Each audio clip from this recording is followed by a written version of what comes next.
Sudah terlihat ya? Oke, nah jadi ini materi pertemuan atau minggu ke-9 ya, yaitu tentang grammar.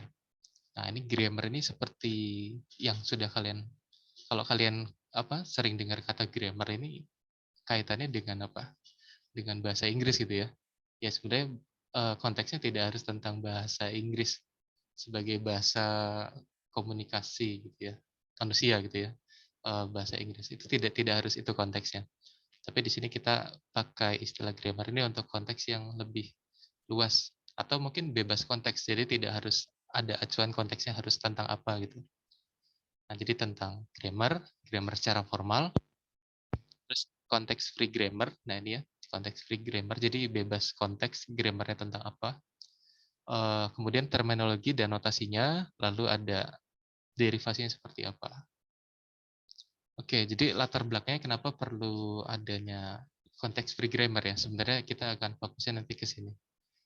Nah, jadi yang sudah kalian pelajari itu kan apa sebelumnya tentang mesin finite state mesin ya, dan representasi bahasanya dalam bentuk regular expression ya. Nah, jadi bahasa yang bisa dimodelkan dalam bentuk finite state mesin yang NFA, DFA, epsilon NFA, dan yang bisa disajikan dalam notasi regular expression itu dikategorikan sebagai bahasa reguler ya. Nah, jadi bahasa yang bisa dimodelkan dengan regular expression gitu, simpelnya seperti itu. Nah, tapi kalau kita eksplorasi lagi, ternyata ada bahasa yang tidak bisa dikategorikan atau tidak bisa dimodelkan dengan finite state mesin yang sederhana seperti itu. Jadi tidak bisa dituliskan dalam notasi regular expression. Karena ya mungkin lebih kompleks ya dibandingkan dengan yang sebelum-sebelumnya gitu. Nah, jadi kita perlu membuat suatu kelas bahasa yang lebih besar lagi gitu ya. Nah, jadi kelas bahasa yang lebih besar ini itu nanti kita definisikan ini, konteks free language.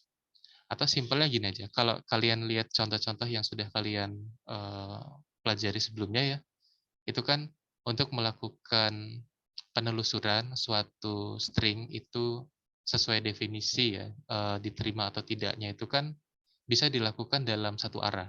Jadi bisa ditelusuri dari kiri ke kanan gitu ya, karakter per karakter dari kiri ke kanan gitu. Nah, nanti kan ada keputusannya ya pada akhirnya itu diterima atau tidak gitu stringnya. Diprosesnya karakter per karakter dalam satu arah, kiri ke kanan. Atau sebenarnya bisa juga kalau mau dari kanan ke kiri, tapi umumnya kita ini ya menelusurinya lewat dari kiri ke kanan gitu ya. Nah, tapi kalau di ini konteks free language ini nanti penelusurannya ini bisa saja tidak harus dari satu arah saja gitu. Jadi bisa saja nanti kombinasi dari keduanya. Jadi di tengah jalan kita satu arah dari kiri ke kanan, terus nanti di tengah prosesnya nanti dari kanan ke kiri atau ya berkesinambungan gitu ya. Jadi tidak harus monoton gitu satu arah saja. Nah, jadi itu yang membuatnya jadi lebih kompleks dari jenis yang sebelumnya ya, bahasa reguler. Nah, jadi ini konteks free language. Atau kalau kalian ingat juga di finite state machine itu ya, itu kan kalian dalam penelusurannya itu tidak memerlukan adanya memori gitu ya. Kalian tidak perlu memberikan informasi tertentu, misalkan sejauh ini sudah string atau karakter apa saja yang diterima atau yang diproses gitu ya. Nah, yang penting itu dilakukan perpindahan transisi dari state ke state dan akhirnya nanti berhentinya di final state atau bukan gitu ya. Kan seperti itu saja itu kalau di finish state machine yang kalian pelajari sebelumnya. Tapi nanti dalam bentuk mesin yang lebih kompleks dari itu yang bisa menyajikan ini, konteks free language ini, nanti bisa membutuhkan suatu memori. Jadi ada penyimpanan yang dilakukan dalam proses penelusurannya gitu. Nah, contohnya mungkin paling simpelnya nanti ada yang namanya string palindrom ya. Kalian mungkin sudah pernah tahu ya. String yang palindrom itu yang kalau eh, apa? Kalau dibaca dari kiri ke kanan ataupun dari kanan ke kiri, itu stringnya sama saja gitu ya. Atau kalau kita kita kita tukar ya, kita lakukan reverse, kita balikan gitu nanti akan menjadi string yang sama saja, itu string palindrom. Nah, itu contoh dari ini juga, dari context free language ini. Dan ini context free language ini digunakan sebagai peran utama dari natural language atau bahasa alami. Bahasa yang digunakan oleh ya manusia ya dalam berkomunikasi. Tapi tentunya di sini bahasanya bahasa yang formal ya. Bahasa yang formal itu kan tentunya memiliki aturan penyusunannya gitu ya, atau ya polanya ya, ada pola penyusunannya seperti apa. Nah, itu nanti yang bisa disajikan dalam bentuk ini, grammarnya ini ya. Dan ini sejak tahun 1950 ya dipakainya. Mungkin ya banyak digunakannya di tahun ini, mulai tahun ini. Kemudian dalam compiler itu sejak tahun 1960. Oke, jadi misalkan dalam mengecek nih suatu kode program itu sudah sesuai prosedur penulisannya atau tidak gitu ya. Jadi apakah ada karakter yang ini tertukar posisinya atau yang tidak terbaca gitu ya. Nah, itu menggunakan ini context free language. Dan terkadang pembacaannya itu tidak tidak selalu dari satu arah saja gitu ya. Dari kiri ke kanan, tapi nanti bisa itu tadi seperti yang tadi saya jelaskan, jadi bisa dari banyak kombinasi dari kiri ke kanan terus kanan ke kiri ya proses penelusurannya.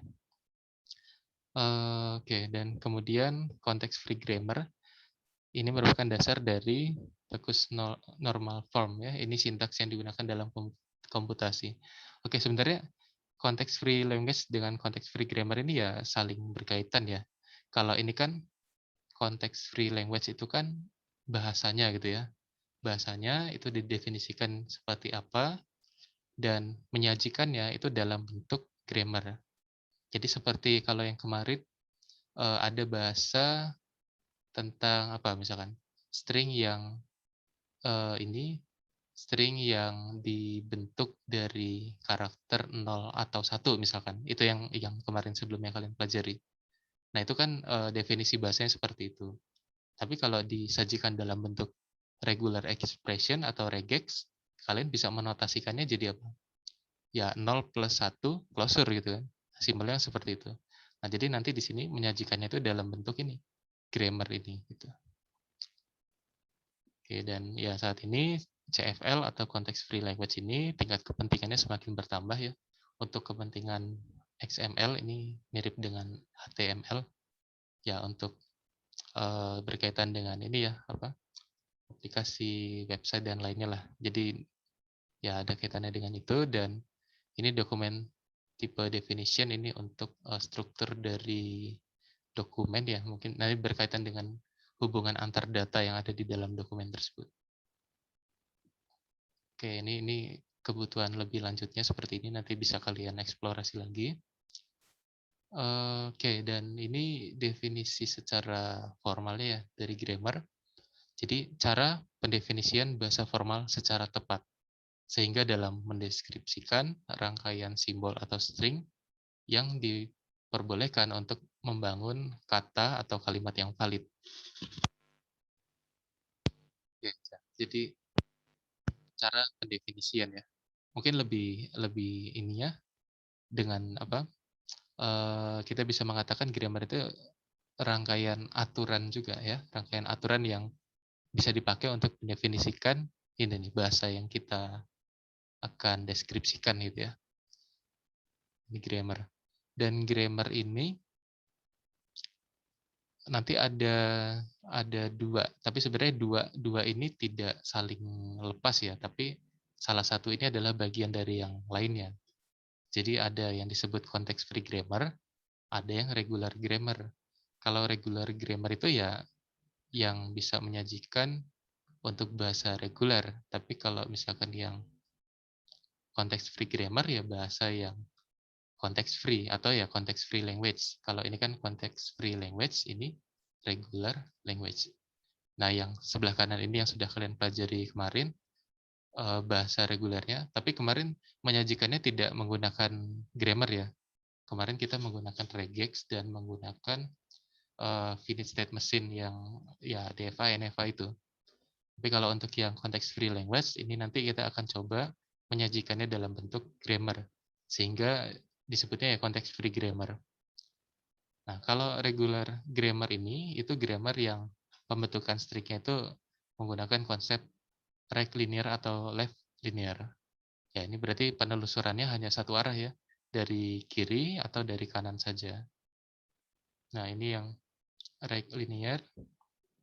Jadi melakukan derivasi. Derivasi itu ini ya, penurunan ya. Ya, mungkin kalau di matematika dasar kan kalian pernah dengar ya istilah turunan kan? Ya, istilahnya mirip dengan ini lah.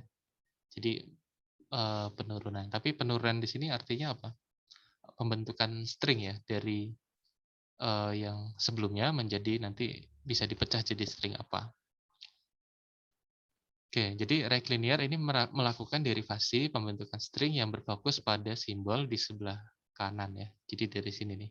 Jadi kalau A terus ada tanda panah XB, artinya kita awal mula itu memiliki variabel A, terus nanti bisa kita turunkan menjadi XB. Atau kita akan membentuk XB dari variabel A yang sebelumnya ada gitu. Nah, terus kalau B menjadi YC, ya berarti ya dari B bisa di derivasikan menjadi YC. Terus kalau C ini menjadi Z. Ya, ini contohnya ya seperti ini.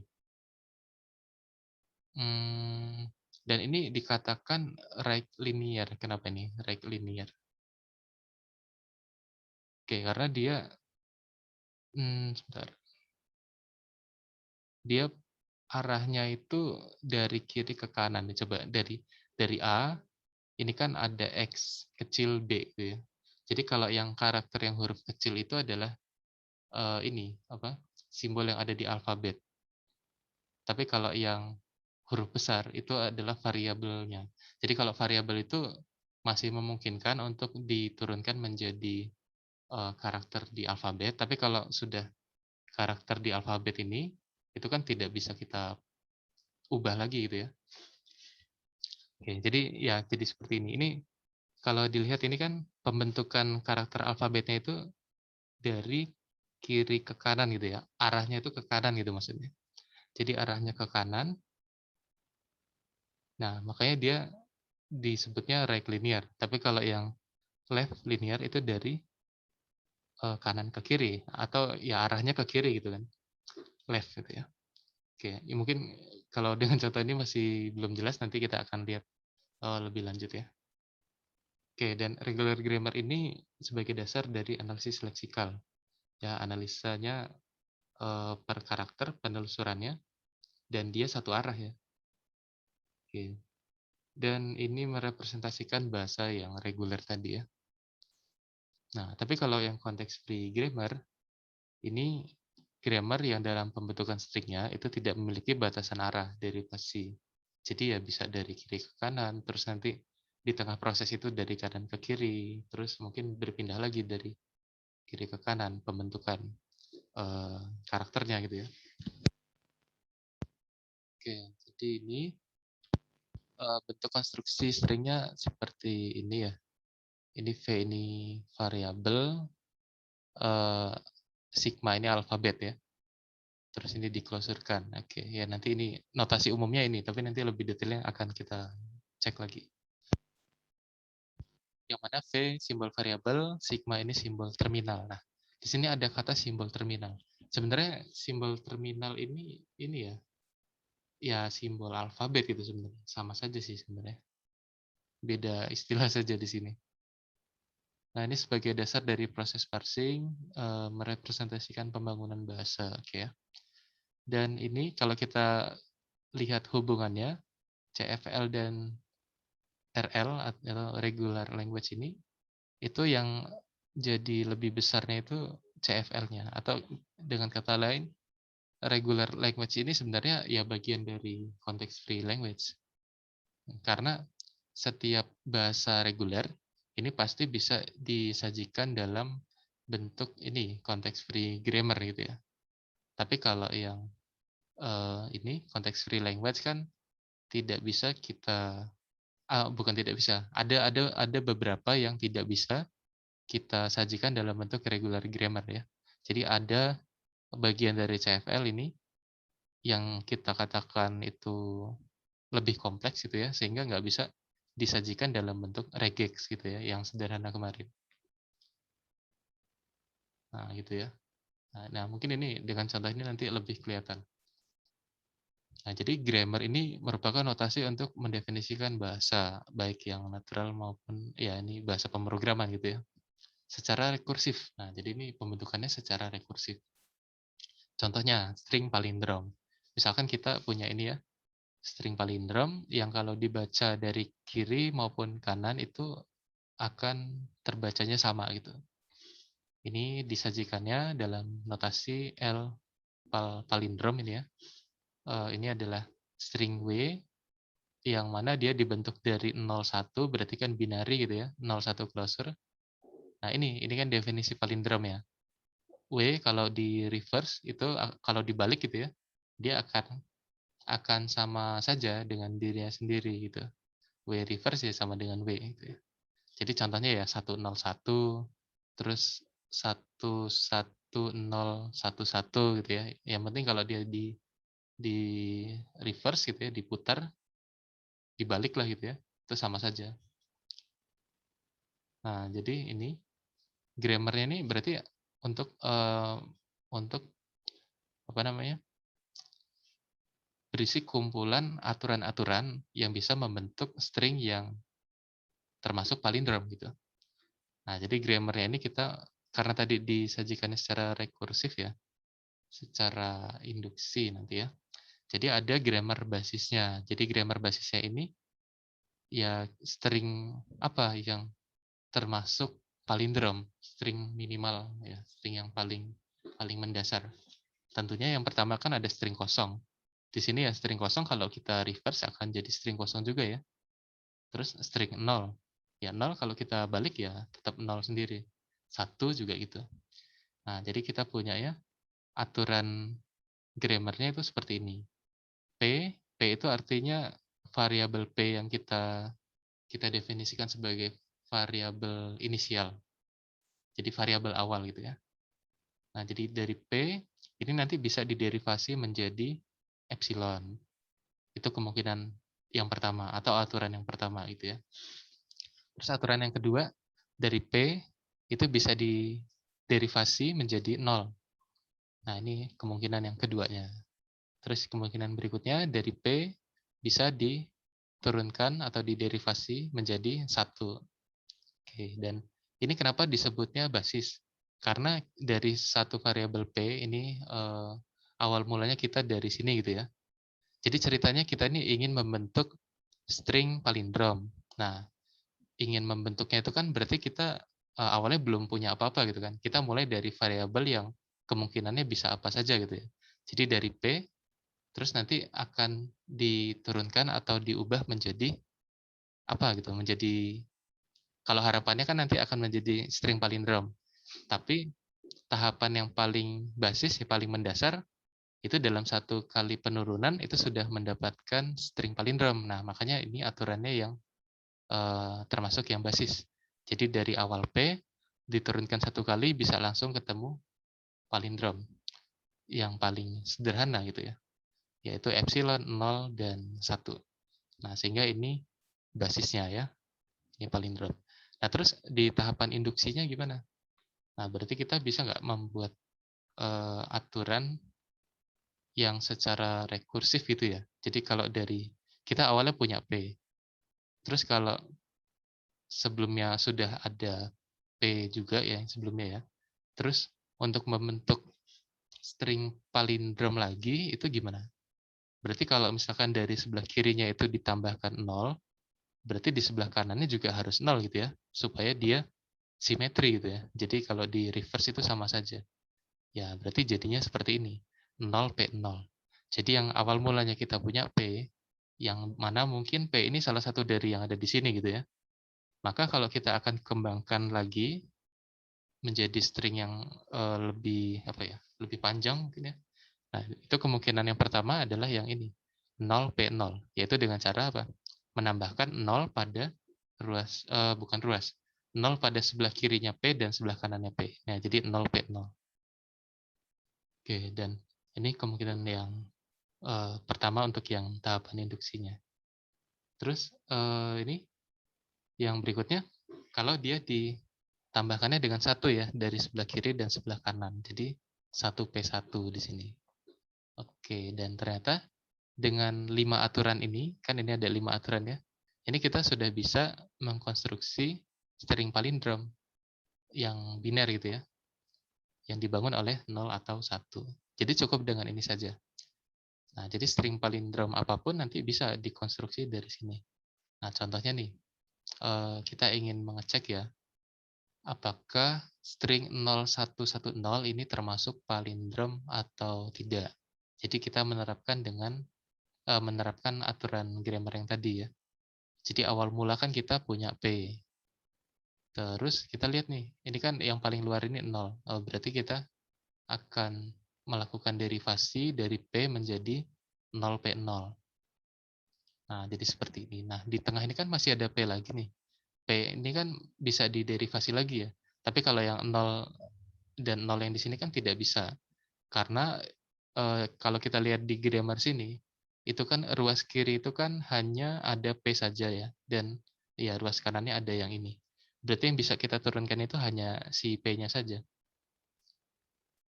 Ya, jadi kalau kita baca dari grammar ini artinya kan apa? Yang ruas kiri ini bisa diturunkan menjadi yang di ruas kanan gitu ya. Nah, ini berarti P yang di tengah sini, ini bisa kita turunkan menjadi apa? Ya, kita lihat aja di sini. Kan kita targetnya ingin menyelidiki ya, apakah ini bisa disajikan atau bisa dibentuk ya dengan grammar ini. Ada karakter 1, berarti kita coba turunkan si P-nya ini dengan diturunkan menjadi 1P1. Nah, jadi seperti ini. Oke, dan terus selanjutnya apa? Karena di sini kan sudah ada ya 01, ini 01 juga. Nah, berarti P ini kan harus kita turunkan juga ya, supaya sudah tidak ada variabel ruas kiri lagi gitu. Jadi sudah terbentuk alfabet semua gitu ya, karakter alfabet. Nah, berarti P ini kita turunkan saja menjadi epsilon. Kita menggunakan aturan yang ini berarti ya. P diturunkan menjadi epsilon. Jadi sini. Kalau epsilon kan ya bisa saja dihilangkan gitu ya. Kan ini kan string kosong. Jadi kita sudah mendapatkan ini 0110. Jadi artinya ini string ini nih memang bisa dibentuk dengan aturan grammar yang ini tadi. Jadi dia termasuk palindrom. Gitu. Nah, contoh lain misalkan yang ini 01010. Nah, ini berarti dari P menjadi 0P0 terus 01P10. Nah, yang di tengah ini P-nya kita turunkan menjadi 0 gitu. Seperti itu ya. Nah, terus kalau yang ini 0 apa ini?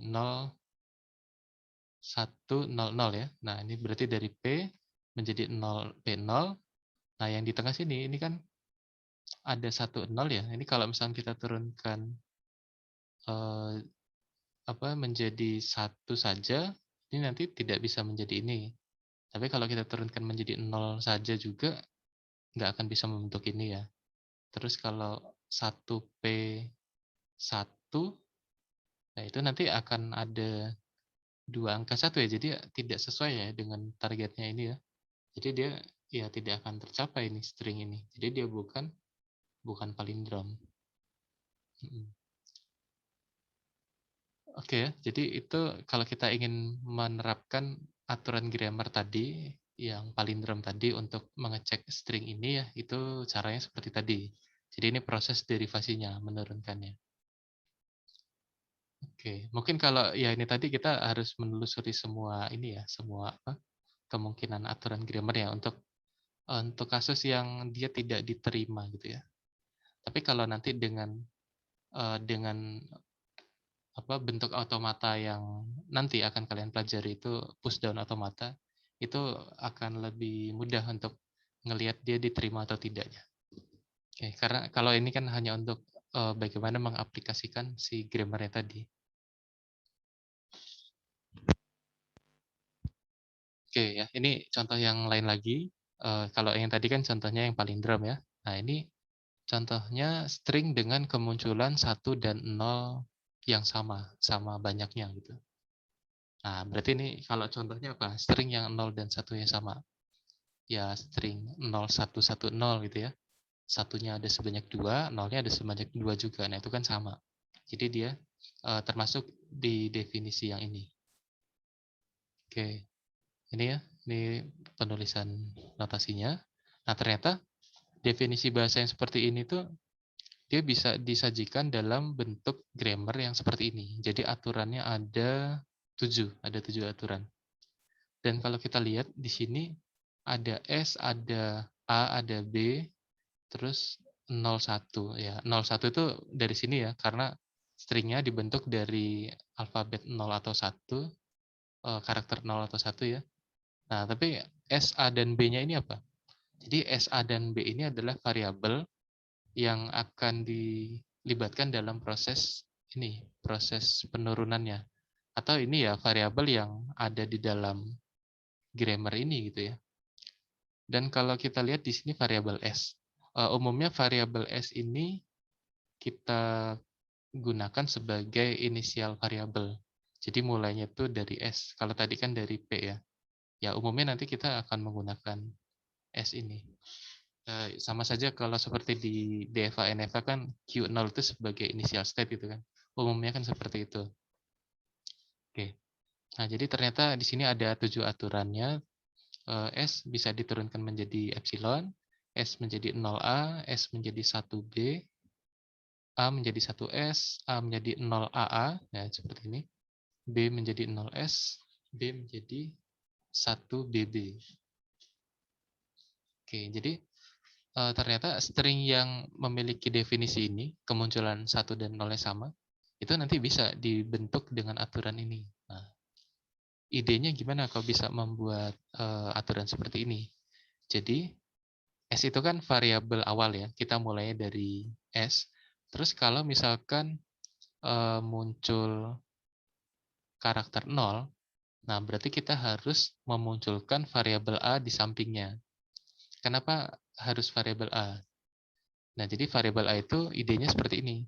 A akan membangkitkan string di mana jumlah satu itu maksudnya jumlah karakter 1, itu lebih banyak 1 buah daripada nolnya. Kenapa dibuat ide seperti ini? Karena di sini nolnya sudah kita munculkan 1. Berarti kan supaya jumlah 1 dan nolnya sama ya di sini ya. Berarti si A ini kita asumsikan adalah suatu string yang jumlah karakter satunya itu lebih banyak daripada nolnya. Karena di sini nolnya kan sudah kita keluarkan 1 di sini. Dan lebih banyaknya itu lebih banyak 1 buah gitu. Makanya itu kita munculkan A ini. Ya, jadi A itu adalah variabel yang untuk membangkitkan string yang seperti ini tadi gitu ya. Nah, tapi kalau misalkan yang B, nah yang B ini akan dimunculkan ketika ini. Ketika kalau dari awal S ini kita memunculkan 1 gitu ya. Jadi kalau 1 kita sudah munculkan di sini, berarti B itu apa? B itu adalah string yang membangkitkan bukan string yang membangkitkan, variabel yang membangkitkan string di mana jumlah nolnya yang lebih banyak 1 buah dari karakter satunya gitu. Nah, karena di sini kan satunya sudah keluar ya. Berarti B ini kita asumsikan adalah apa? Dia akan membentuk string yang jumlah nolnya lebih banyak. Karena di sini kan satunya sudah kita keluarkan. Jadi pasti di sini B-nya itu jumlah nolnya lebih banyak. Kenapa jumlah nolnya lebih banyak? Ya karena satunya di sini sudah kita keluarkan 1 kan supaya jumlahnya sama kan. Di dalam B sini harus nolnya yang lebih banyak gitu. Dan lebih banyaknya 1 buah saja selisihnya. Ya, seperti itu. Nah, sekarang kalau misalkan di sini A ini kemungkinannya bisa diturunkan menjadi apa gitu ya. Kan ini kan akan kita turunkan terus sampai nanti ya sudah terbentuk simbol semua gitu ya. Nah, A ini kan tadi yang lebih banyak itu apanya? Satunya ya, satunya yang lebih banyak. Nah, berarti kalau ternyata sebentar. Satunya yang lebih banyak ya tadi ya. Oke. Dan ternyata di sini sudah dikeluarkan satu ya, atau bukan dikeluarkan. A ini kita turunkan menjadi satu, lalu dilanjutkan dengan suatu string gitu ya. Nah, berarti kan apa nih? String yang A ini kan tadi definisi apa? String yang jumlah satunya lebih banyak ya daripada nolnya. Nah, berarti ini kalau satunya kita sudah keluarkan, nah jadi yang di bagian S ini jumlah nol dan jumlah satunya itu sudah seimbang lagi gitu ya. Sudah seimbang lagi. Nah, sudah seimbang lagi ini kita definisikan saja sebagai S yang tadi, yang di awal tadi. Ya, yang kemunculan nol dan satunya sama gitu ya. Nah, jadi di sini 1S. Jadi kalau misalkan di sini 1 diturunkan menjadi 1 yang dilanjutkan sesuatu ya, sesuatu itu haruslah si S-nya itu. Makanya dibentuklah aturan yang seperti ini. A diturunkan menjadi 1S. Nah, tapi kalau ternyata dari A diturunkan menjadi 0 lagi gitu ya. Nah, berarti kan kita butuh apa?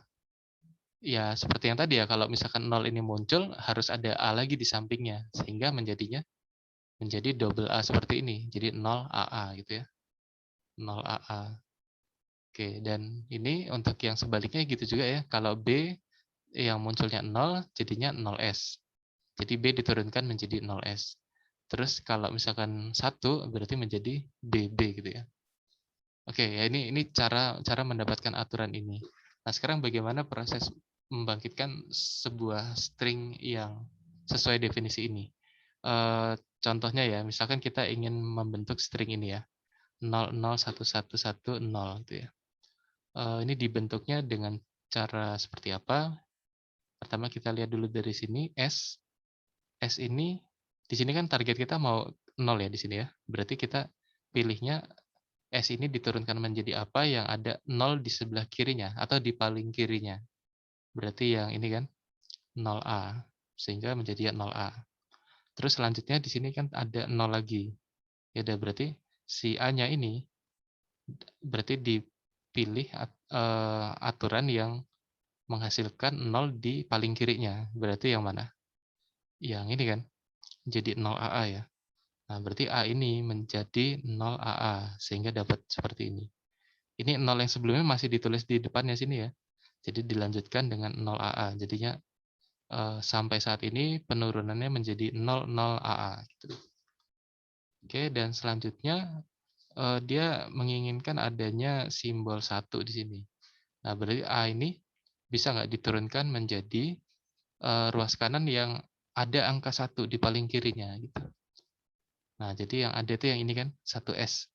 Nah, jadi A ini menjadi 1S, akibatnya ini kalau diturunkan menjadi ini. Kita derivasi menjadi ini. 001SA. Oke, dan selanjutnya lagi, ternyata dia tidak secara langsung yang S ya. Ini berarti sebentar, dia dia mau menderivasikan yang A-nya dulu berarti ya. Yang A ini diderivasikan menjadi 1S. A-nya yang ini. Oke.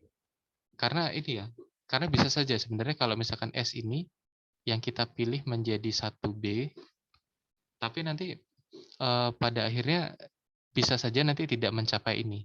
Jadi ini seperti ini juga, seperti NFA ya. Jadi dia langkahnya itu tidak deterministik ya.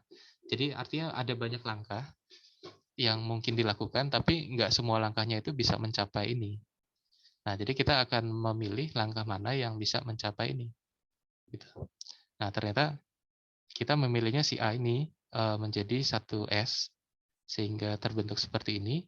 Nah, lalu S yang paling kiri ini, itu kita pilih diturunkan menjadi epsilon. Ya, jadi ini. Jadi S yang jadi epsilon kan tidak perlu ditulis ya kalau epsilon ya. Jadinya 0011S. Nah, jadi seperti ini. Oke, dan terus dari S ini yang sudah muncul apa nih? 0011. Berarti kita perlu memunculkan 1 ya, 10 ya selanjutnya. Kita akan munculkan 1. Memunculkan 1 ini dengan cara apa? S ini kita ganti dengan 1B ya, sehingga di sini ada 1B. Jadi di sini 00111B gitu. Kemudian kita perlu satu karakter lagi, yaitu yang 0 ini ya, yang terakhir. Nah, berarti dari B kita akan turunkan menjadi apa? B akan menjadi 0S ya. Menjadi 0S sehingga jadinya seperti ini. Terus S-nya kita turunkan menjadi epsilon. String kosong. Jadi akhirnya terbentuklah string yang mau kita capai ini tadi. Gitu ya. Jadi artinya ya ini ya, kita bisa membentuk string ini dengan aturan yang ada di sini tadi. Artinya kalau bisa dibentuk dengan aturan ini, ya dia termasuk string yang memenuhi definisi ini. String dengan kemunculan 1 dan 0 jumlahnya sama. Nah, coba, ini kan 0-nya ada 3, 1-nya ada 3 juga ya.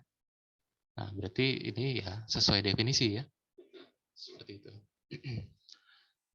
Nah, ini nanti bisa kalian cek ya kalau misalkan di proses yang mana tadi? Proses yang ini, yang ini ya.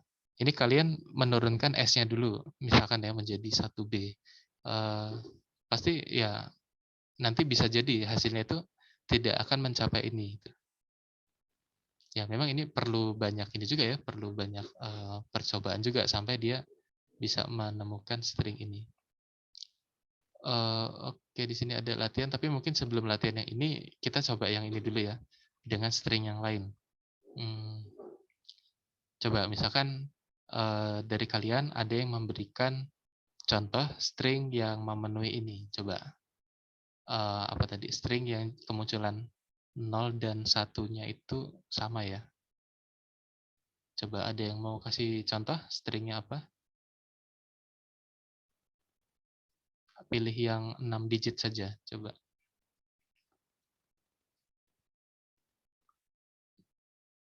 Bebas, stringnya apa saja.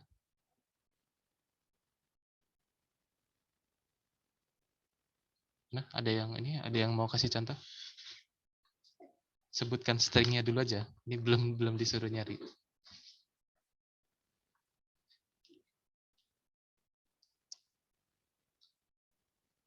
Coba siapa? Ya, siapa nih? Ada yang mau berbicara? Ya, coba 110 100. Nah, sebentar. 110 100. 100. Oke, ini ya. Nah, kita akan coba melakukan derivasi menjadi ini gitu ya, dengan aturan yang ini tadi. Jadi awalnya kita mulai dari S ya. Ini kita coba-coba dulu ya. Ini saya juga belum tentu langsung dapat kan. Oke, dan ini kalau kita lihat ini paling kirinya ini 1 ya. Berarti kita akan turunkan menjadi 1B. Oke. Terus 1B. Nah, selanjutnya di sini inginnya di sini menjadi ada 1 lagi ya paling kirinya ya. Berarti B-nya harus menjadi apa? 1 yang ada satunya. Berarti ini ya 1BB gitu ya. 1B B gitu ya. Nah, jadi si B yang ini kan diturunkan menjadi 1BB, ya akhirnya 1B ini menjadi 11BB. Oke. Nah, ini lagi diturunkan menjadi apa? Berikutnya inginnya di sini ada 0 ya. Berarti B ini diganti atau diturunkan menjadi yang ada 0-nya, 0S ya. Kita coba aja. 110S terus B gitu ya. Nah, seperti ini. Oke. Nah, setelah itu inginnya di sini 1 ya. Nah, di sini kita bisa ada 2 cara sebenarnya. Si S ini bisa kita ganti menjadi 1B, atau mungkin bisa juga S-nya ini kita ganti epsilon, terus B-nya ini nanti kita ganti dengan 1BB lagi, kan bisa seperti itu ya. Ya kita coba salah satu kemungkinannya saja. Kita coba satu dulu, tapi kalau gagal atau tidak mencapai ini, kita coba cara yang satunya. Sekarang kita coba misalkan S-nya ini diganti dengan 1B dulu ya mungkin ya. Kita coba. 110 1B.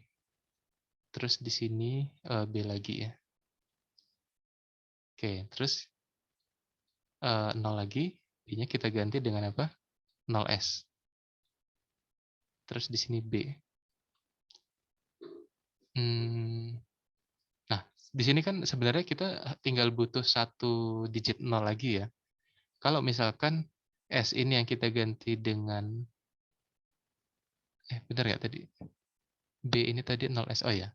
Kalau misalkan S ini kita ganti dengan 0A, terus nanti A-nya itu kan harus menjadi 1S atau 0AA, jadi nanti akan ada karakter yang berlebih gitu ya. Nah, berarti kita langsung saja ganti S ini dengan epsilon gitu. Jadi kita memilih jalur yang itu. S-nya ini diganti dengan yang epsilon, ini B. Oke, terus ini kan tinggal B ya. Nah, B-nya ini kita pilih 0S. Nah, kita pilih yang 0S. Nah, sehingga nanti S-nya kita pilih yang epsilon. Akhirnya terbentuk ya stringnya ya. Nah, gitu ya. Jadi dia bisa tercapai dengan aturan ini gitu. Nah, seperti itu ya. Oke, gimana? Sampai sini sudah cukup jelas atau ada yang ingin ditanyakan? Silakan kalau ada yang kurang jelas. Pak, berarti kalau epsilon itu harus ditulis lagi gitu ya, Pak ya? Yang ini. Sebenarnya Iya. ini nggak perlu ditulis, sebenarnya nggak apa-apa. Yang penting kalian harus, yang penting kalian paham saja. Paham bahwa ini sebenarnya yang diubah ini si S menjadi epsilon gitu ya. Tapi ini kalau mau dihapus juga nggak apa-apa sebenarnya. Oh, Mm, oke, Pak. Ini. Intinya kalian paham kalau dari tahapan yang ini ke sini itu yang diturunkan adalah si S menjadi epsilon.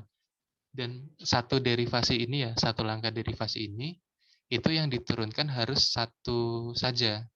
Jadi nggak boleh langsung ini ya, dua gitu ya. Jadi misalkan nih dari sini kalian mau langsung turunkan menjadi ini gitu, itu kan ada dua hal yang diturunkan gitu ya, yang diubah. Ya, jadi prosesnya satu persatu nih. Oke, jadi misalkan ya dari sini ke sini ini kan yang berubah si ini kan B-nya menjadi 0S. Nah, terus kalau dari sini ke sini yang berubah itu apanya nih? Oh, kalau ini S menjadi 1B gitu kan. Itu satu-satu gitu ya. Jadi tidak tidak dua atau lebih yang berubah langsung gitu. Oke. Nah, sekarang coba kalian ada yang mau coba lagi nggak? Kasih contoh lain, misalkan yang contoh yang lain ya. Mungkin harus harus ini ya, harus genap ya. Karena kalau kalau ganjil dia pasti akan berbeda ya. Coba yang 8 digit coba. Coba siapa yang mau kasih contoh?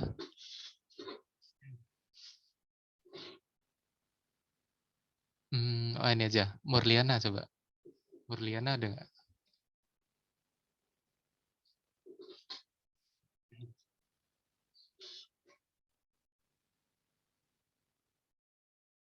Halo, Murliana ada?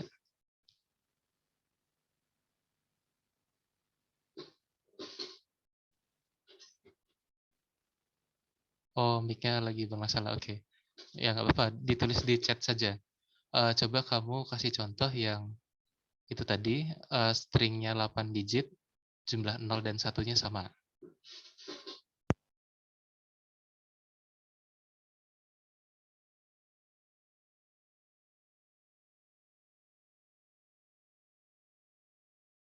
Oke, diketik saja nggak apa-apa di situ.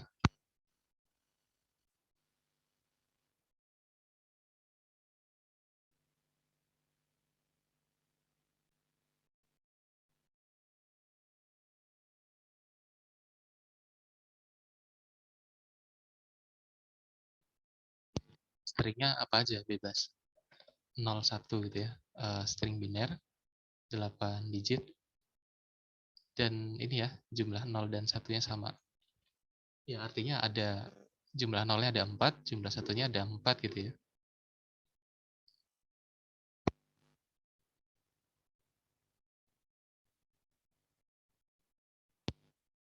Oke, dia menuliskan 1 1 0 1 0 0 0 1. Oke. Oh, tapi ini mirip dengan yang tadi ya, nanti sama saja nih. Maksudnya awal-awalnya sama. Atau ini saya tukar deh, saya tukar ini ke sini ya. Nah, gini aja. Karena kalau yang tadi tuh awalnya mirip ya. Ini oke, gini aja lah mungkin ya, gini ya. Ini kan supaya awalnya tuh beda dengan yang tadi. Oke. Nah, coba ya bentuk string ini dengan aturan yang tadi. Oke, silakan ada yang mau mencoba ini ya, ini stringnya. Oke. Mungkin dicoba dulu kalian ya. Nanti yang sudah bisa mungkin disebutkan aja, nggak perlu ditampilkan karena kan ini tinggal di ini saja ya. Nanti yang sudah selesai bisa bisa ini ya. Mungkin chat aja, chat di sini kan bisa diketik gitu. Oke, silakan dicoba dulu ya.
sepertinya sudah ada yang bisa ya, sudah ada yang menemukan ada dua orang nih ya.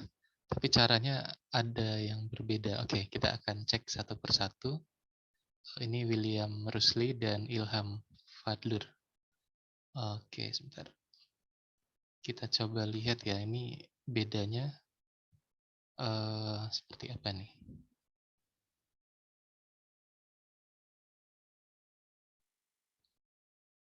Salah.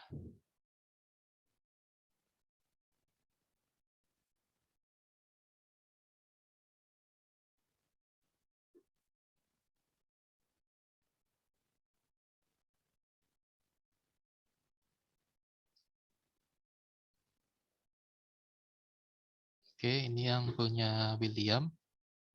Terus yang bawahnya ini punya si Ilham ya.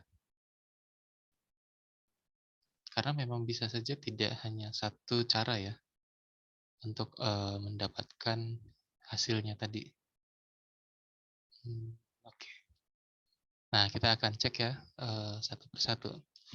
Nah, mulai dari sini. Oke, ini saya pindahin aja.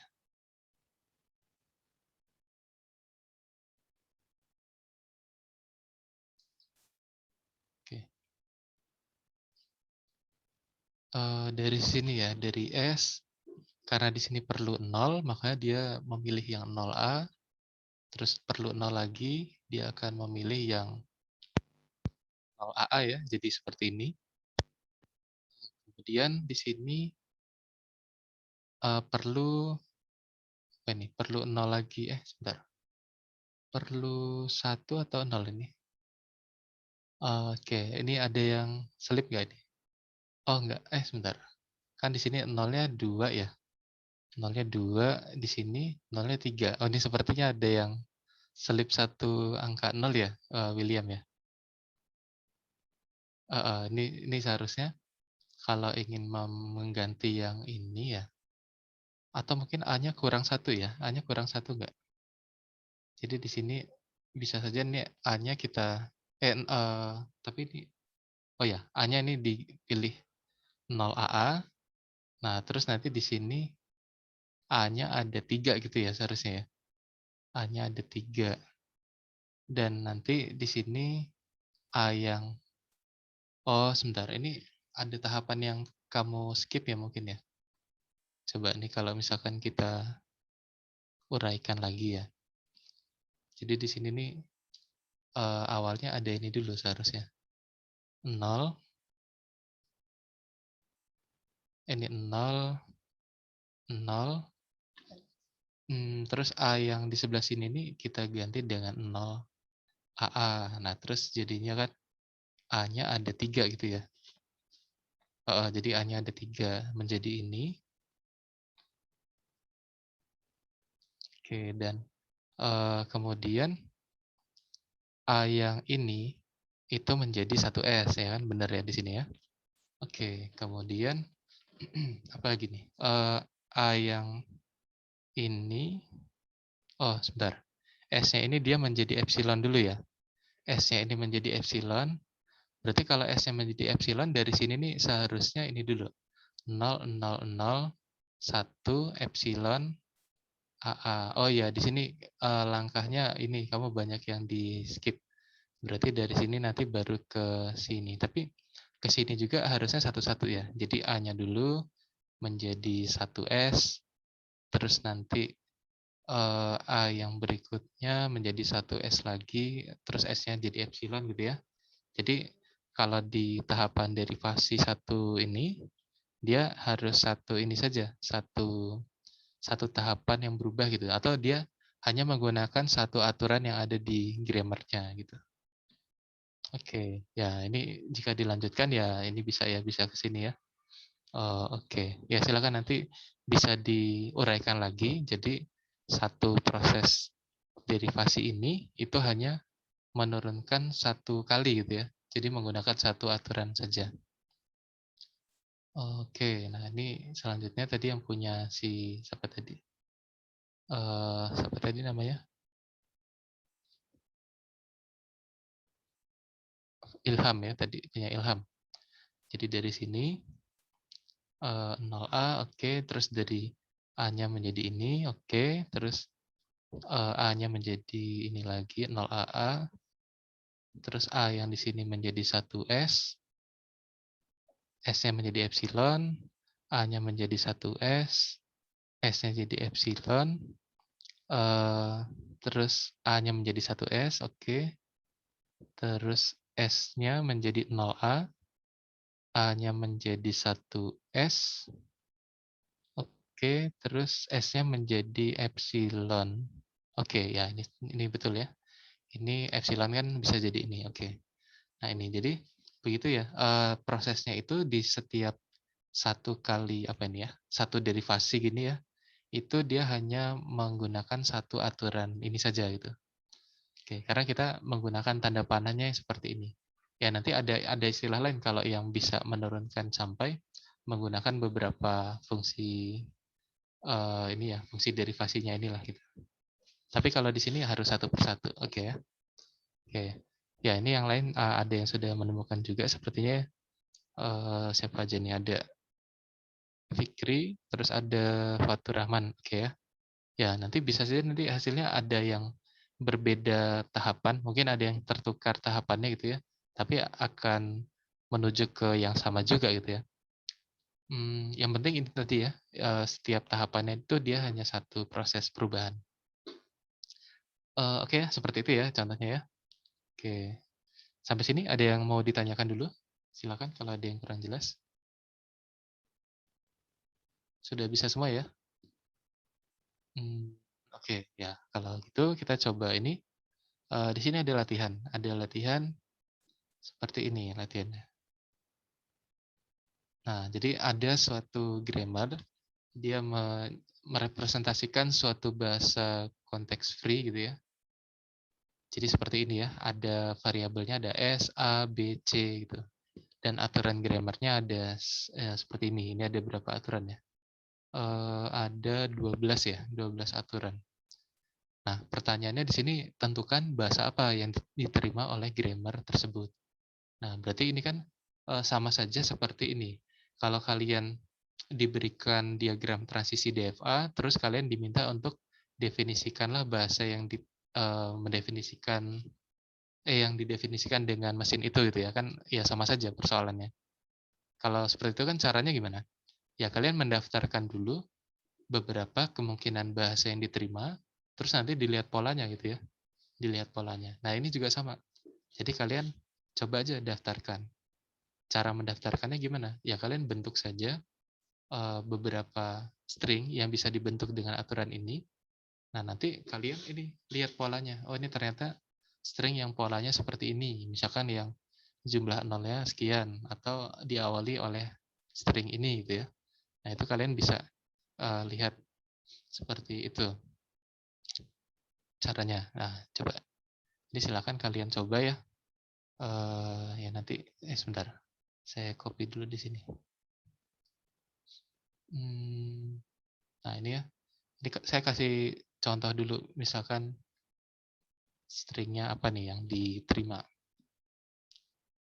Bentuk aja beberapa. Mungkin kalau satu string saja masih belum cukup ya, belum kelihatan polanya.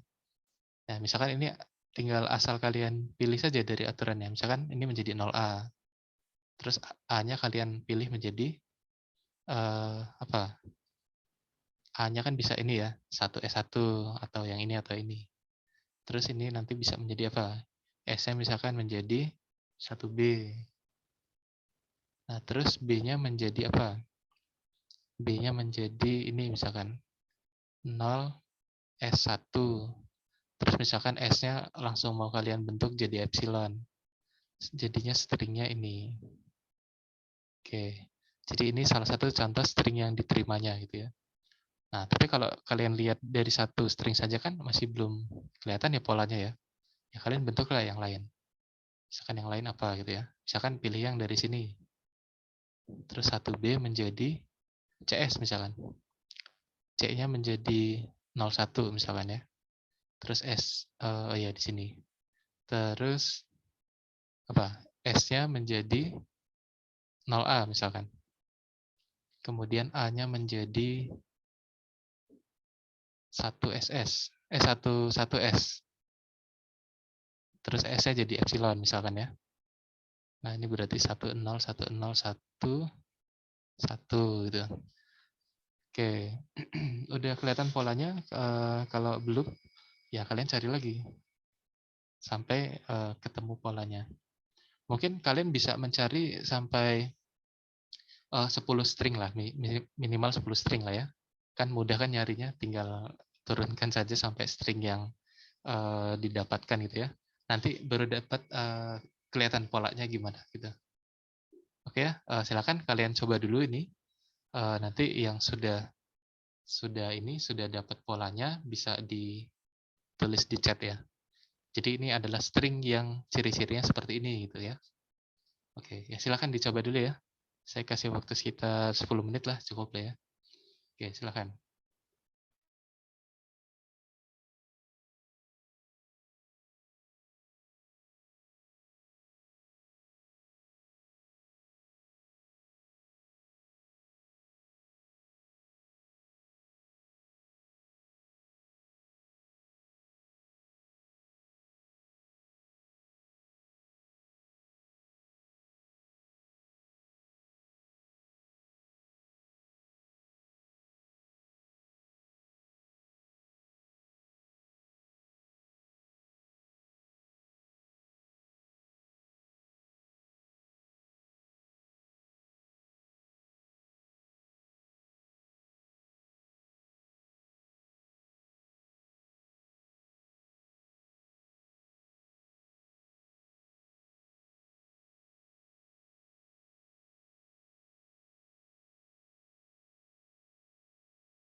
Oke, ya.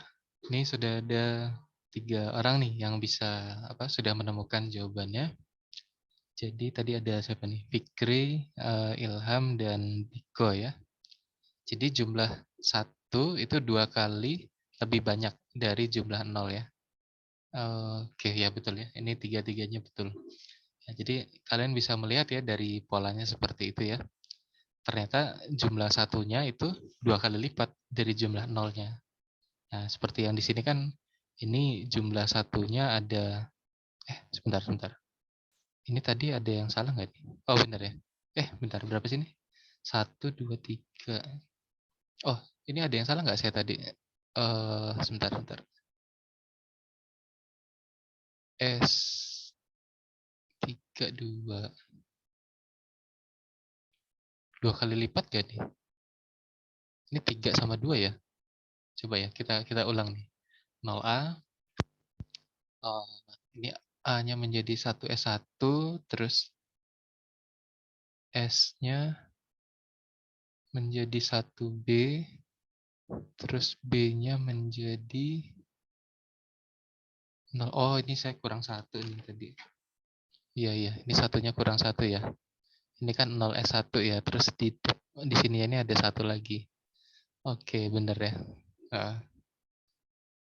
Oke, ya ini ya. Jadi ini satunya ada 4, nolnya ada 2 ya. Jadi satunya kan 2 kali lipat dari nolnya. Ini juga seperti itu ya. Satunya ada 4, nolnya ada 2. Oke. Jadi setelah kalian cari dengan contoh yang lain, nanti akan terlihat polanya lebih jelas ya. Jadi satunya memang 2 kali lipat dari 2-nya gitu. Tapi kalau ini string kosong jadi termasuk juga ya. Karena string kosong itu kan jumlah satunya ada 0. Jumlah nolnya ada 0 juga gitu ya. Kan 0 kan 2 kali lipat dari 0 ya. Jadi ya termasuk benar juga gitu. Karena di sini dari S ini bisa kita turunkan menjadi epsilon ya. Jadi string kosongnya diterima juga. Oke, tapi kira-kira ini enggak, kalau misalkan kita ingin memodifikasi grammar ini sedemikian sehingga string kosong itu tidak diterima gitu. Jadi dia tetap stringnya itu digit satunya itu harus 2 kali lipat dari digit nolnya, tapi kalau string kosong itu tidak termasuk gitu. Jadi nggak boleh kosong stringnya. Nah, kira-kira itu bisa nggak kalau kalian modifikasi gimana ya jadinya? Eh, Bisa nggak ya? Coba ini kalau kita mulai dari S, terus S-nya ini ke sini ya. Oh ya sebentar. Ini S ke sini. Ini saya ganti nih, jangan S. Ini saya sebentar. Bisa nggak ya kalau kita modifikasi gitu ya? Mungkin ini kita gantinya dengan simbol yang lain. C, D ya, coba D ya. Bisa nggak ya kalau kita ganti dengan D seperti ini, ini S. Nah nanti S-nya ini, sebentar, ini bisa nggak ya? Ini ke D gitu, ini diganti D.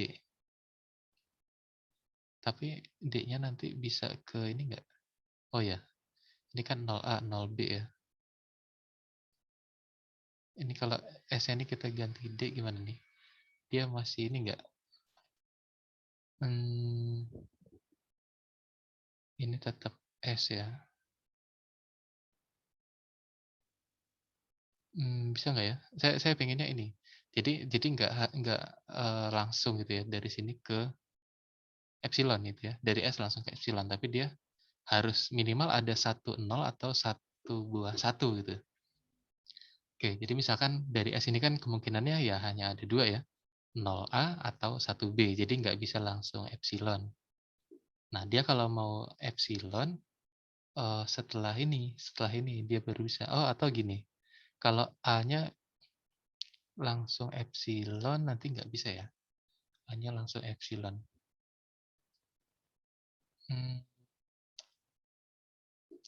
Bentar, atau lewat D. Saya maunya lewat D, tapi bisa nggak ya dia? Kita coba aja nih.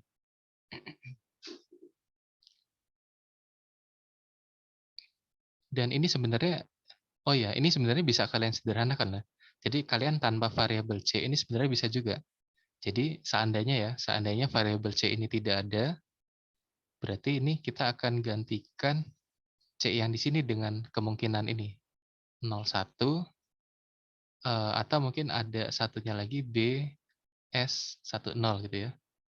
Nah, seandainya kalau yang ini tidak ada C, berarti ini jadi 10 ditambah satu aturan lagi 01 ya. Jadi bisa saja ini kalian buat jadi lebih sederhana. Jadi tidak perlu ada variabel C dalam mengkonstruksi grammarnya gitu ya. Nah, terus tapi di sini tadi saya mau ada idenya ini supaya tidak langsung epsilon. Bisa nggak ya nih ya? Dari sini A 0A 1B. Sebentar. Kalau misalkan di sini D ini langsung epsilon ya, tapi dia nggak bisa memanggil S-nya lagi ya.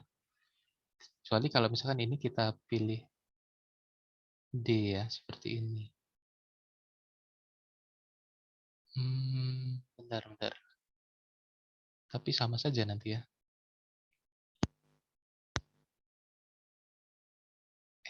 S-nya ini. Di sini bisa memanggil ini. Ada yang ini nggak? Ada yang punya ide nggak kali? Kira-kira gimana nih? Supaya string kosongnya itu tidak diterima ya.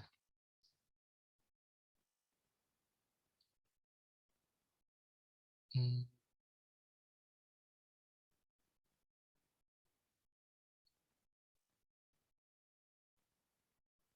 S-nya di situ ya.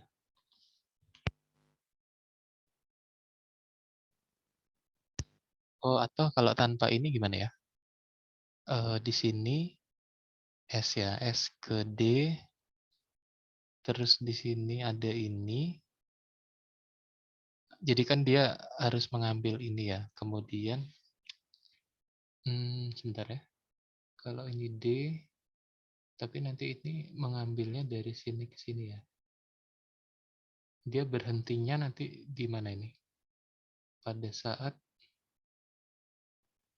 S-nya epsilon ya. S ke D. D ke epsilon sama saja nanti ya. Oh, atau di sini A ya.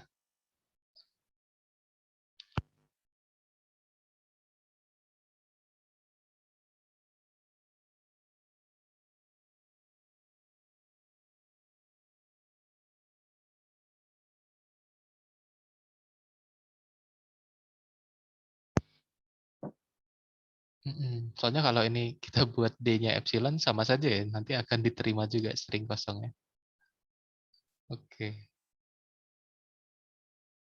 Di sini kan dia tujuannya memanggil yang di sini supaya bisa ada pemanggilan ini lagi, tapi bisa juga nanti berhenti ya, berhentinya jadi, oh gini mungkin ya, kita perlu ada variabel E lagi nggak? Kebanyakan variabel nanti ya. E-nya itu yang epsilon, coba ya. Ini kita coba aja ya. E-nya yang epsilon. Nah, di sini nanti ini ada aturan gini. Ya, tapi kalau di sini dikasih E terlalu banyak ya nanti ya. Oh, sebentar. Kalau E11,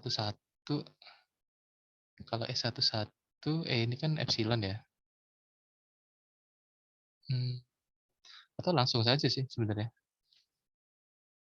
A ini langsung dia punya aturan yang membawanya ke satu gitu ya. Gini kan ya. Terus si ini, B ini kan dia di S ya. Oh, B ini juga dia mempunyai, sebentar ini saya hapus ya. B ini dia mempunyai aturan yang dipetakannya ke ini 10, 11. Sebentar, 11 ada nggak?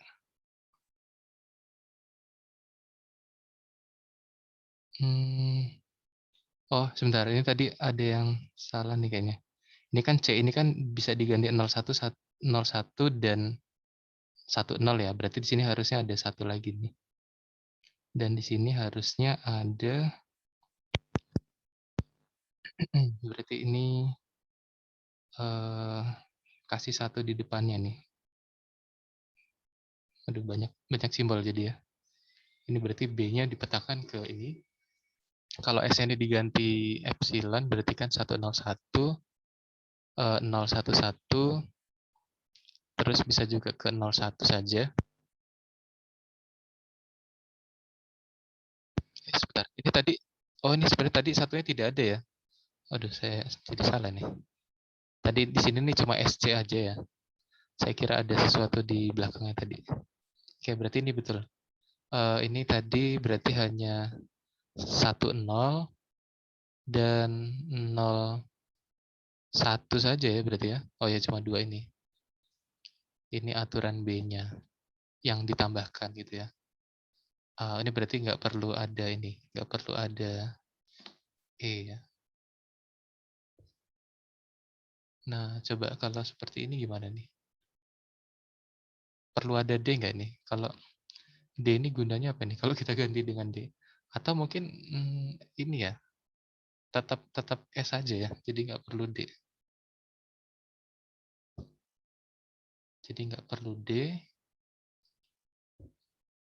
Wah, ini tadi diganti nih ya.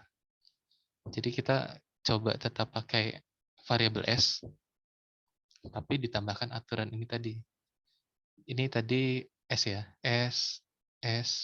Nah, tapi yang tidak ada itu S ke epsilon langsung gitu. Jadi di sini kita tetap S, ini tetap S gitu ya. Oke, jadi kalau misalkan di sini mau langsung diganti epsilon, ya berarti sebelum menjadi ini tadi, ya nggak memilih jalur yang ini, tapi memilihnya yang langsung ini, A-nya satu-satu gitu ya. Oke, jadi kalau dengan tambahan ini tadi, tambahan ini tadi, ini sebenarnya C-nya tadi kita hilangkan itu supaya ini sih, supaya nggak banyak ininya ya, banyak variabel C. Jadi bisa disederhanakan itu. Nah, terus kita menghilangkan S ke epsilon tadi. Ini contoh ya, contoh memodifikasi grammar ini supaya string kosongnya tidak diterima gitu. Ini contoh seperti ini. Oke, seperti itu ya. Jadi ini hanya ini memodifikasi saja. Selanjutnya kita coba ke sini pembahasan apa ini tentang menyajikan grammar secara formal ya. Jadi kalau di finite state machine kan ada juga ya notasi formalnya seperti apa. Kalau di grammar ini juga ada. Jadi ada 4 komponen. G itu grammarnya, V, T, P, S. V itu variabel, T itu simbol terminal, P itu aturan produksi. Jadi kenapa dipakai notasi P itu sebenarnya dari kata production itu ya, aturan produksinya. Dan S itu adalah simbol awal atau simbol startnya. Nah ini ya, jadi T itu himpunan simbol semua terminal ya. Bukan semua terminal, himpunan simbol yang ada di terminalnya. Terminal ini maksudnya alfabet ya di sini ya. Yaitu ini ya, karakter pembentuk dari stringnya. Apakah biner 01, apakah dia huruf alfabet gitu ya, A sampai Z gitu ya, dan seterusnya. Oke, dan V ini adalah himpunan simbol non-terminal. Artinya ini ya variabel yang kita pakai tadi. Contohnya yang huruf besar tadi ya, S, A, B, C tadi. Jadi kalau misalkan simbol terminal itu kan sudah tidak bisa diturunkan lagi. Karena dia sudah menjadi bentuk akhir dari karakter alfabetnya gitu. Jadi sudah tidak bisa diturunkan. Tapi kalau dia masih dalam bentuk variabel atau yang non-terminal, ini masih bisa diturunkan menjadi bentuk yang lain gitu. Oke. Nah, ini S itu adalah simbol start. Jadi kita mulai dari simbol S. Seperti initial state gitu ya, tapi kalau ini kan simbol gitu. Terus P itu aturan produksinya ya, berarti ini P itu himpunan aturan-aturan seperti yang tadi itu. Nah, ini contoh ya, menyajikan secara formalnya seperti ini. String dengan kemunculan 1 dan 0-nya sama. Ini contoh yang tadi. Berarti notasi formalnya G, komponennya ada V, T, P, S. V-nya itu berarti himpunan variabel nih. Ada S, ada A, ada B. Kemudian T itu himpunan simbol terminal, yaitu ada 0, ada 1. Atau ini ya alfabet gitu ya, sama saja. Oke, dan aturan produksinya tadi ada berapa ini? Ada di sini ada 12 ya, kalau yang di sini ya. Sebentar, ini sama nggak dengan yang tadi? Oh, ini contoh yang ini ya, sorry, yang sebelumnya tadi. Ada berapa ini? Ada 7 ya. Ada 7. Nah, itu bisa kita tuliskan di sini. Jadi P sama dengan buka kurung. Nah, tadi kan S ini kan kemungkinannya bisa diturunkan menjadi ada 3 kemungkinan ya, yang contoh yang ini tadi. Bisa menjadi epsilon, bisa menjadi 0A, bisa menjadi 1B. Nah, untuk menyederhanakan penulisannya dalam himpunan ini, kita tuliskannya seperti ini. S bisa diturunkan menjadi epsilon, terus ini ada garis tegak ini berarti kan atau gitu ya.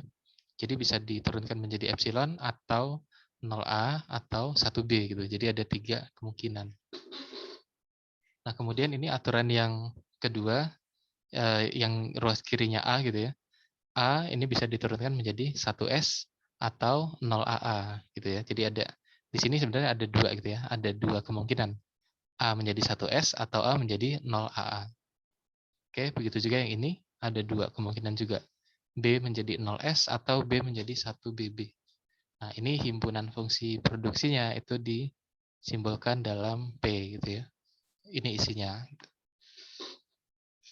Nah, ini untuk aturan penulisannya ya. Jadi kalau ruas kirinya itu sama A semua misalkan, atau S semua seperti ini, maka kita bisa menyatukan penulisannya ya, atau menggunakan shortcut gitu. Jadi dengan atau tadi, jadi sebentar. Jadi seperti ini tadi ya. Jadi A diturunkan menjadi A1 atau A2 atau A3 seterusnya sampai AK. Asalkan ya ini ruas kirinya sama ya, sama-sama A semua. Jadi bisa disatukan jadi penyederhanaan penulisannya seperti ini. A1, A2, A3 seterusnya ini ya ruas kanannya ya, jadi bisa apa saja bentuknya. Tapi kalau di dalam ini ya, nah di sini, di konteks free grammar ini, itu hanya diperbolehkan memiliki aturan produksi yang berbentuk seperti ini. Jadi ruas kirinya itu adalah satu variabel, terus ruas kanan itu bebas, bisa apa saja. Ya alfa 1, alfa 2, sampai alfa K ya bebas. Yang penting ruas kirinya ini hanya satu variabel. Dan dia juga bukan alfabet ya, bukan terminal, bukan simbol terminal yang tadi. Jadi memang harus variabel, simbol variabel. Nah ini ya, ini left hand side-nya itu A, terus yang right hand side-nya ini ya.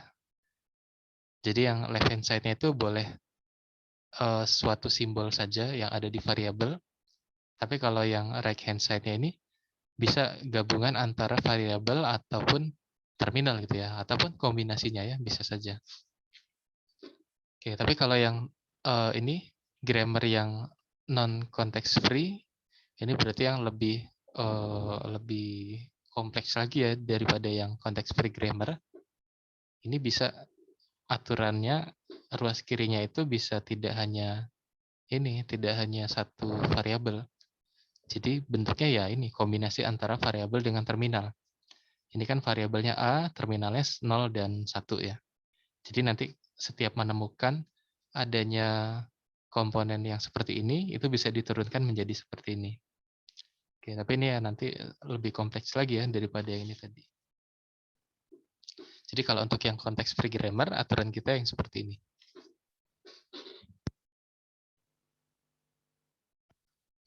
Dan derivasi yang tadi ya, itu hanya yang kita tuliskan sebelumnya itu kan satu langkah gitu.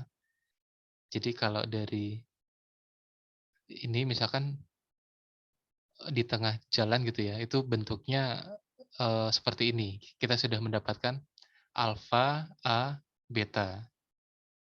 A yang di tengah ini adalah suatu variabel, alfa sama beta ini ya komponen yang lain gitu ya, yang entah itu sudah kita turunkan sebelumnya.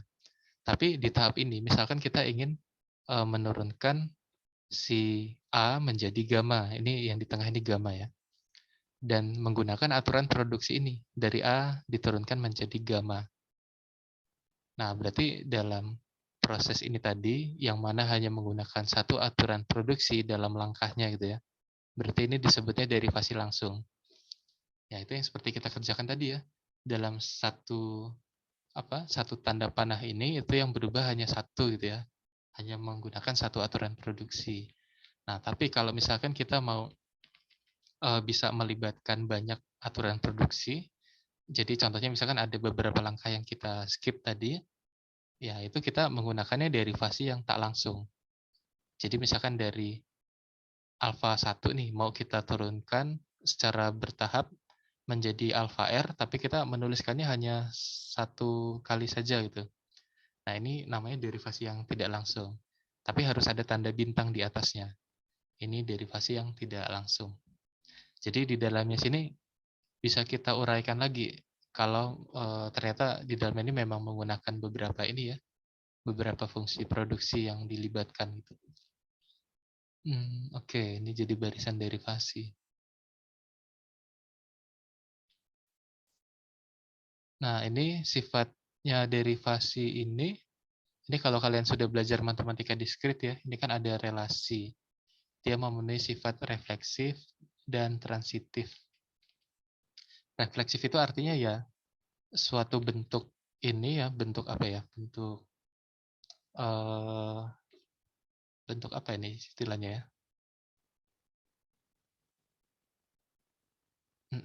Sebentar. Di sini dibilangnya ini sih, konteks ya di sini ya. Ya sebenarnya ini kombinasi antara variabel dan terminal ya tadi ya. Ya, salah satu bentuk itulah gitu. Jadi itu akan bisa diderivasi menjadi dirinya sendiri gitu. Nah, ini kan sifat refleksif. Itu kalau di matematika diskrit kalian akan belajar itu ya. Mungkin sudah ya. Sudah sampai materi relasi dan fungsi kan ya matematika diskritnya ya. Sudah, Kak. Sudah ya. Oke. Jadi nanti bisa kalian ingat-ingat juga. Dan ini juga ada sifat transitif. Jadi kalau A bisa diturunkan atau bisa diderivasi menjadi beta, ya ini alfa beta, dan beta bisa diderivasi menjadi gamma, ya maka alfa itu bisa diderivasi menjadi gamma. Meskipun di sini derivasinya tidak langsung gitu ya. Derivasi yang tak langsung. Tapi kalau yang refleksif ini ya sepertinya kalau di dalam pembahasan kita ini nggak terlalu dipakai ya. Karena ya kalau diderivasi menjadi diri sendiri kan jadi tidak ada gunanya gitu ya. Karena kan harapan kita kan ini akan membentuk suatu string yang menjadi tujuannya gitu ya. Jadi kalau sama kan ya nggak akan ada manfaatnya. Tapi ini hanya ingin menunjukkan kalau derivasi yang secara tidak langsung ini itu termasuk relasi yang refleksif dan transitif gitu. Oke, ini istilah-istilah juga ya. Oke, ya ini hanya istilah yang tadi sudah ya. Ini kalimat sebarang ini, oke. Sentential form. Oke. Nah, jadi kalau yang disebut, ini istilahnya tadi. Kalau sentence ini apa nih? Kalimat ya nih. Dia kan sudah menjadi ini. Sudah kalau yang disebut sentence atau kalimat ini, dia sudah tidak mengandung lagi variabel. Jadi W anggota dari terminal closure. Jadi ini sudah menjadi kalimat hasil produknya gitu ya. Jadi isinya dari W itu ya serangkaian simbol-simbol alfabet. Jadi sudah tidak ada variabel yang ada di face ini kan. Tapi kalau misalkan masih ada variabelnya, jadi alpha itu berbentuk ini kombinasi antara V atau T, berarti ini disebutnya sentential form. Atau kalau kita lihat contoh yang tadi kan, nah nih kita kan mengerjakan ini ya, yang menjadi sentence atau kalimat itu yang hasil akhirnya, yaitu yang ini. 001110. Tapi kalau yang sentential form itu, yaitu yang masih mengandung variabel. Jadi misalkan yang ini atau yang ini gitu ya. Ini kan masih ada variabel S, A, atau B. Jadi belum menjadi produk akhir dari kalimatnya gitu ya. Jadi ini kan sebenarnya aturan produksi kan ini pada akhirnya ingin memproduksi ini kan, kalimat ini kan. Jadi ini kan sentence-nya kalimatnya, terus ini ya masih belum jadi gitu ya, belum jadi akhirnya. Jadi masih sentential form tadi.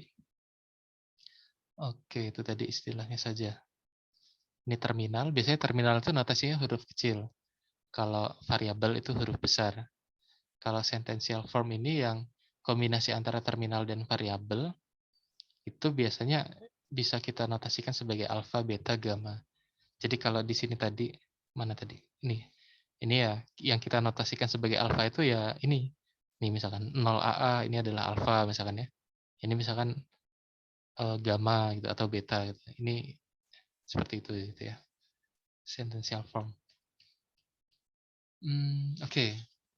Nah, ini contoh pemanfaatan dari aturan grammar ini ya. Jadi untuk ekspresi aritmatika. Nah, jadi misalkan kalian ingin menuliskan ekspresi aritmatika yang melibatkan notasi-notasi operasi dan variabel ini, apakah sudah sesuai aturan penulisannya atau belum? Nah, ini bisa kalian lakukan pengujian gitu ya, atau bisa diselidiki dengan aturan grammarnya. Jadi kita bentuk suatu grammar, komponennya ini VTPS, V-nya itu variabel ya, variabelnya E dan I ada 2, S-nya itu inisial variabel, jadi kita mulai dari ini, dari E, jadi kita mulai dari E, kemudian simbol yang ada di terminal itu simbol ini. Nih, ini kalau kalian lihat ini simbolnya ada berapa nih? Ada berapa simbol di dalam himpunan T ini? Coba ada berapa itu?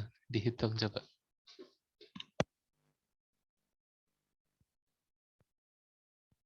X, Y, Z, dan seterusnya ada berapa itu?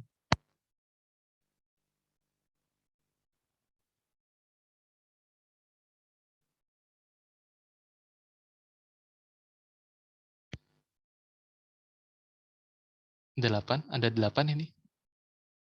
Ini isinya ada berapa nih? Ayo, 6, 7, atau 8? 7 mungkin, Pak. 7 ya, oke. Nah ini sebenarnya isinya ada 7 ya. Jadi ada simbol X, Y, Z, terus simbol tambah, terus simbol kali, terus ini simbol buka kurung, dan simbol tutup kurung ya. Jadi ini simbolnya ya, tutup kurung dan buka kurung. Jadi ada 7, sorry. Ada 7. Oke, jadi ada 7 simbol yang ada di terminal. Kemudian aturan produksinya itu seperti ini. Jadi ruas kirinya E ini bisa diturunkan menjadi variabel I atau bisa menjadi simbol ini ya, simbol apa nih? Simbol buka kurung yang dilanjutkan dengan variabel E, terus dilanjutkan lagi dengan simbol tutup kurung. Nah, jadi dari E ini bisa diderivasi menjadi ini. Tutup kurung buka kurung E tutup kurung gitu ya. Atau kemungkinan lainnya bisa menjadi E tambah E. Atau kemungkinan lainnya bisa jadi E kali E. Nah, ini satu ini ya, yang ruas kirinya E.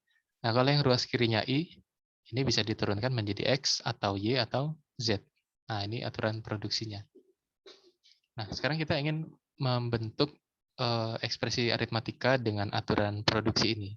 Jadi misalkan kita punya E, kita akan bentuk ini misalkan E tambah E. Jadi kita memakai aturan yang ini ya, dari sini diturunkan menjadi ini. Nah, terus dari E yang di sebelah kanan, yang E yang kedua ini kita akan derivasikan lagi menjadi E kali E. Nah, jadi seperti ini. Jadi E tambah E kali E. Jadi E yang di sini kita ganti menjadi ini. Nah, terus E yang paling kiri, yang ini, itu kita ganti menjadi I. Terus I-nya kita ganti menjadi X. Karena di sini tujuan kita ingin mencapai ini ya. X tambah Y kali Z. Kalau misalkan ini bisa tercapai dengan aturan ini kan, ya ini termasuk ekspresi aritmatika yang benar gitu ya, sesuai aturan ini. Oke, dan terus E yang di sini menjadi I, terus I-nya menjadi Y, E yang di sini menjadi I, terus I-nya menjadi Z. Dan pada akhirnya terbentuk ya. Jadi ini sesuai dengan aturan grammarnya. Nah, jadi seperti itu ya. Jadi kalau misalkan nanti penulisannya ada yang tidak sesuai, jadi misalkan apa ya? Misalkan yang tidak sesuai itu, misalkan tidak ada ininya ya, tidak ada tutup kurungnya misalkan. Tapi kalian melibatkan atau mungkin ya buka kurung terus tidak ada tutup kurungnya gitu kan. Misalkan buka kurung X tambah Y terus sudah gitu, tidak ada tutup kurungnya. Itu kan tidak sesuai dengan aturan ini. Jadi tidak akan bisa tercapai dengan aturan yang ada ini. Oke ya. Sebentar. Nah, oke, itu tadi dalam proses derivasinya kita kan terkadang ini ya, kita mau memilih mau menurunkan E yang di sebelah kiri dulu atau yang di sebelah kanan. Nah, ternyata kalau misalkan kita lihat dari arah derivasinya, itu ada dua jenis. Bisa yang derivasi leftmost, bisa yang rightmost. Tapi ini juga ini ya, kalau aturan itu memungkinkan untuk dipilih dan mencapai tujuannya. Karena kan ini kan konteks free language kan tidak seperti regular language yang memang selalu bisa diderivasi atau diproses itu dari kiri ke kanan atau kanan ke kiri saja gitu secara monoton gitu ya, secara konstan gitu. Tapi kalau ini kan bisa saja nanti kita di tengah jalan dari kiri ke kanan gitu ya. Jadi misalkan kita menggunakan yang derivasi leftmost. Tapi nanti di satu tahapan kita nggak mungkin memilih yang di sebelah kiri untuk diturunkan selanjutnya. Ya berarti mau tidak mau harus yang di sebelah satunya gitu ya. Nah, tapi di sini leftmost di sini hanya kecenderungan saja. Jadi ketika di suatu tahapan kalian bebas memilih mau menurunkan yang ini ataupun yang ini dan hasilnya akan sama saja. Nah, berarti kalau derivasi leftmost ya cenderung memilih yang sebelah kirinya tadi. Ya, dari kiri ke kanan gitu ya. Sebentar. Kalau leftmost ini berarti gimana nih? Selalu substitusikan variabel paling kiri. Oh ya, betul ya. Berarti dari kiri ke kanan. Tapi kalau rightmost dari kanan ke kiri. Nah, contohnya nih, misalkan yang ini tadi pakai leftmost apa rightmost nih? Ini dia ternyata pakai leftmost ya. Karena sebentar. Oh, ini pakai kombinasi nih. Karena gimana? Pertama, dia memecahnya yang yang kedua dulu. Menjadi ini. Terus dia tidak memecah yang yang di sini lagi. Tapi dia langsung yang di sebelah kiri ini berarti dia tidak tidak menggunakan leftmost atau rightmost, tapi kombinasi. Kalau yang leftmost itu dia selalu yang dari kiri.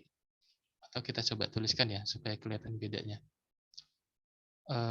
Ini ya, X plus Y kali Z. Sini aja.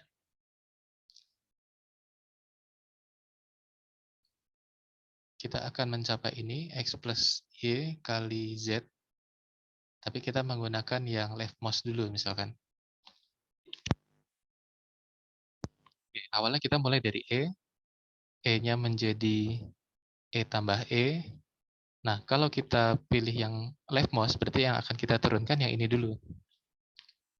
E-nya berarti menjadi I, terus ya kita pilih yang paling kiri lagi, berarti I-nya menjadi X. Nah, baru kita akan jabarkan yang paling kiri yang memungkinkan. Kalau ini kan X kan tidak mungkin diturunkan lagi. Jadi pasti yang E ini ya. E-nya menjadi apa? E kali E. Nah, lalu diturunkan yang sebelah kiri lagi ini menjadi I dulu ya. terus I ini diturunkan menjadi Y. Terus E-nya diturunkan menjadi I, terus I-nya baru menjadi Z gitu ya. Nah, ini yang leftmost. Sebenarnya hasil akhirnya ya sama saja kan, menuju ini juga. Tapi urutan derivasinya itu sesuai arah leftmost ini tadi. Nah, kalau misalnya kita pakai rightmost, gimana? Jadi dari E sini, kita cenderung untuk menurunkan yang paling kanan gitu ya, selalu yang paling kanan. Nah, di sini kan tetap ini, nah tapi di sini bedanya yang ini. E ditambah E kali E. Terus kita akan yang paling kanan lagi, berarti yang ini. E ditambah E bintang I gitu ya. Terus I-nya diturunkan menjadi Z. Nah, Z ini kan sudah tidak bisa diturunkan lagi. Berarti, sebentar. Oh ya benar ya. Ya, berarti yang ini ya, menjadi I. I ditambah, dikali Z. Terus E tambah I-nya jadi Y. Oke, terus ini menjadi I, Z. Oke, terus ini baru jadi X. Ya, sebenarnya hasilnya sama saja, hanya arah derivasinya yang berbeda. Ini yang leftmost, ini yang rightmost. Nah, kalau yang dicontoh tadi, ini gabungan ya. Jadi ini sebenarnya tidak menentu di arahnya nih. Tidak leftmost dan tidak rightmost ya. Oke, seperti itu ya. Dan ini notasinya kalau yang leftmost tanda panahnya ada tulisan LM, kalau yang rightmost RM ya.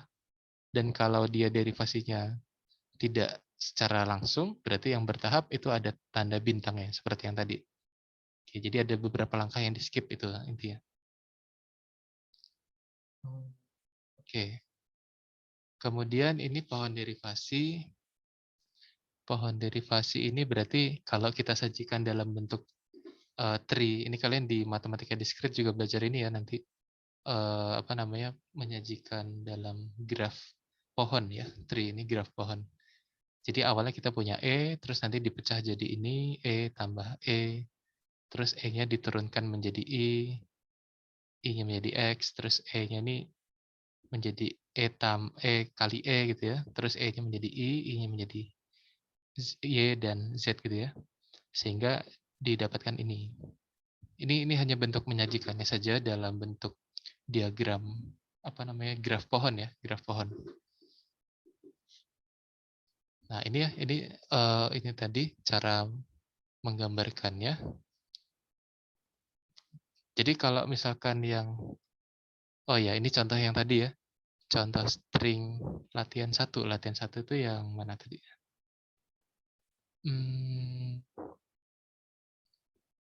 Ini ya, oh ini latihan 1 ini kan bahasa apa tadi yang jumlah angka satunya itu lebih banyak 2 kali ya dari nolnya. Oke, nah ini coba nanti kalian terapkan derivasinya. Tadi kan sudah mencoba beberapa string ya.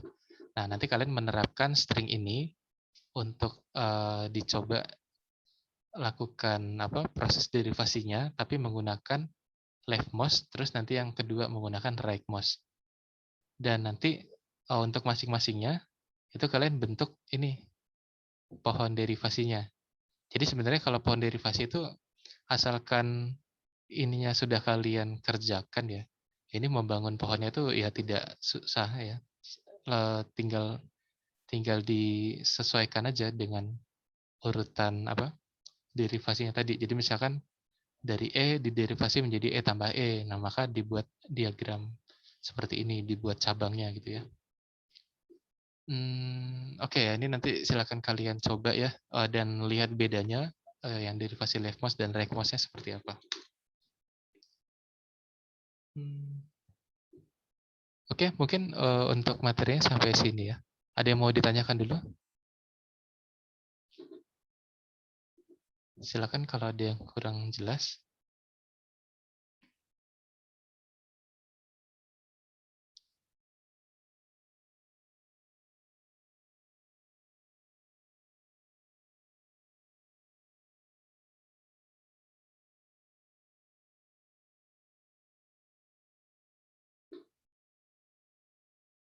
Oke, ini nanti mana tadi ya? Yang latihan 1 tadi ini ya. Nah, ini ya, nanti latihan satunya ini mana sih? Nah, ini. Ini kalian coba dengan string yang tadi ya. Kalau misalkan stringnya terlalu panjang, mungkin kalian bisa coba dulu dengan string yang lebih pendek untuk membedakan leftmost dengan rightmost-nya gimana gitu. Nah, baru nanti kalian coba dengan string yang ini. Ini tadi ada berapa nih? Ada 10 digit ya? Atau 9 ini ya? Ya, ini. Nah, nanti kalian coba ya. Oke, mungkin kalau sudah cukup jelas, sampai sini dulu lah untuk materinya. Oh ya, silakan dinyalakan dulu kameranya.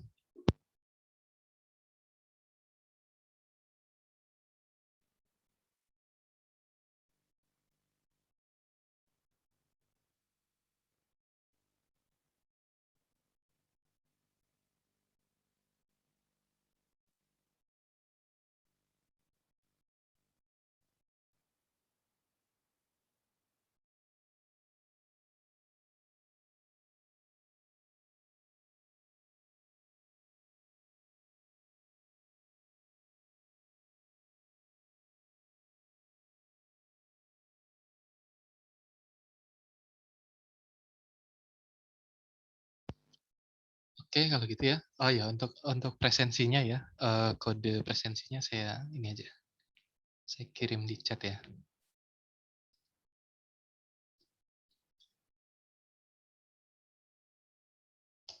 Oke, itu aja. Context free grammar.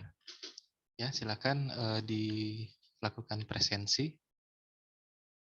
Oke, kalau gitu kita cukupkan untuk hari ini. Kita akan ketemu lagi minggu depan ya. Silakan yang tadi kalian coba-coba saja ya latihan yang terakhir tadi untuk latihan mungkin ya berkelompok juga silakan bisa didiskusikan dengan teman yang lain. Oke, sampai ketemu lagi minggu depan. Saya akhiri. Selamat pagi semuanya. Selamat pagi, Pak. Oke, Terima Pak. kasih, Terima Pak. kasih, Pak.